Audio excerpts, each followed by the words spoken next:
বেগম জিয়ার কপাল কত ভালো, এত বড় কপালওয়ালা বাংলাদেশের সুনামধন্য একজন আলিম মুফতি আব্দুল মালিক রহমাতুল্লাহ আলাইহি জানাজার ইমাম। আবার আজারি সাহেব জানাজার মধ্যে গেল, শায়েখ আহমদুল্লাহ গেল, মামুনুল হক সাহেব গেল, যারা আমার দেশের প্রথম সারির উলামা। আবার আজারি সাহেব এবং মামুনুল হক সাহেব কফিনটারেও কাদের মধ্যে নিছে। তাহলে কি পরিমাণে দামি এই বান্দাগুলো, কি পরিমাণে দামি এই বান্দিগুলো। মনে রাখবারে বাবা, একটা মানুষের জীবনে এটাই তো সফলতা। আমার মরার আগে, আমার মরার পরে, আমার ডানে বামে আমার ছেলের জবান থেকে হবে কোরআনের তিলাওয়াত। এটাই তো প্রত্যেকটা মা আশা করে, প্রত্যেকটা বাবা এটাই তো আশা করে। মনে রাখবেন, একটা মা বাবার জীবন তো তখনই সফল হয় যখন ছেলেটা শিওরের পাশে দাঁড়াইয়া কোরআনের আওয়াজ দেয়। একটা হুজুর ভাড়া কইরা আনলে হুজুর তিলাওয়াত করবে আপনার মায়ের জন্য না, বরং সওয়াব তো হুজুরেরই অর্ধেক নিয়ে যাবে।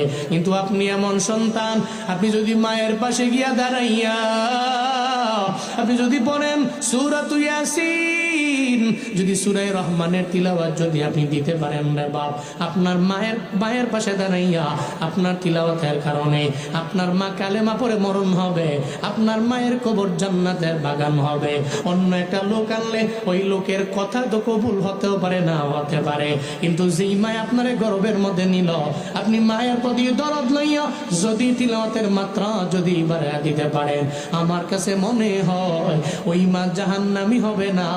ওই মায়ের কবর সন্তানের দুয়ার বদৌলতে রব জান্নাত বানায়া দিতে পারে।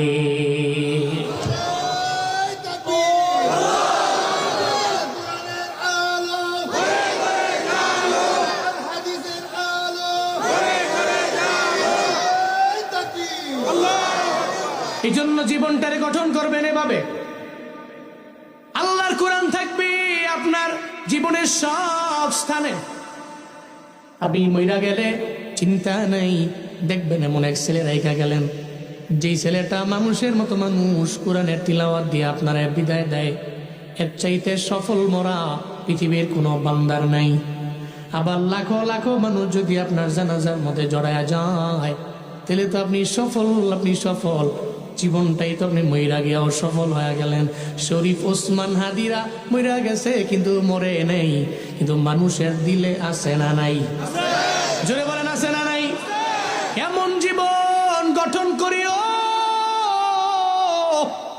যেই জীবনে তুমি মইরা যাবা কিন্তু লক্ষ লক্ষ মানুষের দিলের মধ্যে থাকবা। এমন জীবন গঠন করো, আল্লাহর কোরআন দিয়া জীবনটারে গঠন করা লাগবে। তিনি চিরজীবন লাগাইয়া মানুষ তোমার সম্মান করবে। এখন যদি প্রশ্ন করেন, হুজুর বেগম জিয়ার বেলায় মানুষ এত লাখো লাখো মানুষ জড়ো হলো কেন? আবার এই মানুষগুলো ওনার জন্য দোয়া করে কেন? আপনার মতো আলেমের মুখে একজন নেত্রীর ব্যাপারে এত কথা কেন? মনে রাখবেন, আমি বললে বিএনপির লোকেরা ভালো বলবে, আমি এই জন্য বলি না। আমারে কে ভালো বললো, কে খারাপ বললো, আমি খারাপটারও বয়ানের মাধ্যমে বলি, আবার ভালোটা বলি। তবে বেগম জিয়ার ব্যাপারে আমরা যা দেখেছি, যা শুনেছি, উলামায়ে কেরামের প্রতি উনি বড্ড দুর্বল ছিল এবং উনি বলছে উলামায়ে কেরাম জীবনেও জঙ্গি হতে পারে না। কিন্তু এর বিপরীতে আরেকজন নেত্রী আমার দেশের মধ্যে ছিল, যার ভিতরে উলামায়ে কেরামের প্রতি কোনো মহাব্বত ছিল না, কোনো ভালোবাসা তার দিলের মধ্যে ছিল না। খালি একটা ছোট্টখাট্ট দোষ পাইলেই আলেমদের জেলে ভরত, এমন নেত্রী ছিল কি ছিল না? ওই নেত্রীর বেলায় তো কান্দা নাই, ওই নেত্রীর বেলা তো উলামায়ে কেরাম বলেও না। কেন বলে বেগম জিয়ার বেলায়? কারণ উনি উলামায়ে কেরামের ছিল বড় পাগল। উলামায়ে কেরামের জন্য যে কথা বলে, আলেম তার জন্য দোয়া করে। উলামায়ে কেরামের শুভাকাঙ্ক্ষী যেই বান্দি হয়, যেই বান্দা হয়ে যায়, তার মরণের সময় উলামায়ে কেরাম সামনে যায়, তার জন্য চোখের পানি ফালাইয়া রবের দরবারে আবদার জানায়, আল্লাহ গো, আমার জন্য যে ভালো ছিল আমিও তার জন্য দোয়া করি। মনে রাখবেন, উলামায়ে কেরাম রে টাকা দিয়া কিছু উলামায়ে কেরাম কিনা গেলেও তবে সব আলেম তো কিনা যায় না। আর টাকা দিয়া চোখ দিয়া পানি বের হয় না, টাকা দিয়া তো জানাজার মধ্যে নেওয়া যায় না। মনে রাখবেন রে বাবা, জানাজায় তো ওই মানুষগুলোই যায় যারা মন থেকে তার জন্য দোয়া করে, ঠিক কিনা?